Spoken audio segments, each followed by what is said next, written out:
So I want to share with you a powerful networking tip, and this is going to work wonders for you even if you don't consider yourself a networking kind of person. I mean, take me for example. Now, despite the nice looks, sharp looks, and being in this business for a long time, the truth of the matter is that I'm an introvert myself, and I get nervous when I see a group of people networking among themselves, especially if they are total strangers. So if you can relate to what I just said, then I think this is going to work wonders for you as well. All right, so it doesn't matter whether you're an introvert or an extrovert, and this is how you can get the most out of your networking environment. All right, now most people approach networking in a me, myself, and I perspective, and not that there's anything wrong with that. I mean, we all are in business for ourselves, and that's okay.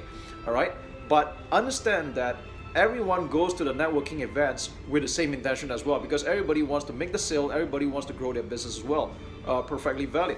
But if you know that everyone's doing the same thing and they came there with the same intention that you have, it become what I call hunting among each other rather than farming. So how do you network effectively and still help others while you are able to help yourself? So here's how you would structure your networking conversation. Okay, so 3 simple questions. All right, you start off with asking what do you do, and then ask what or who you're looking for, and the third question is how can I help you? All right, very simple 3 questions.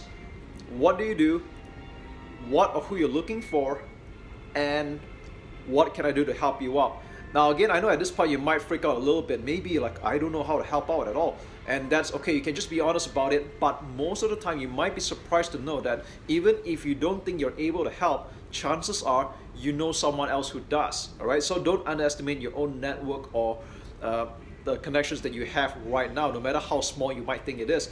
That was what I thought about myself every time I go to a networking event. Like, I don't think I'm able to help a lot of people, and maybe that's true. All right, but when you talk to 10 people, chances are you might be able to help 3 or 5 people. All right, so it diffuses that sales pitchy need where people go talking about or like trying to sell to other people what you do and your products and services, and people get guarded, and that's natural, that's okay.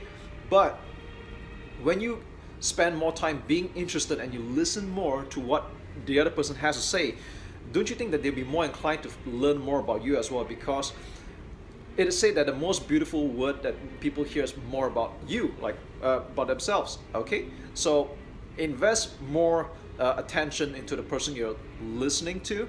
Let them speak out, and you'd be surprised to know that it works wonders, because after that they'll be more inclined to hear what you have to say. All right, and they'll probably repeat the same questions to you. All right, so hope this helps, and I'll talk to you guys the next time around. Take care.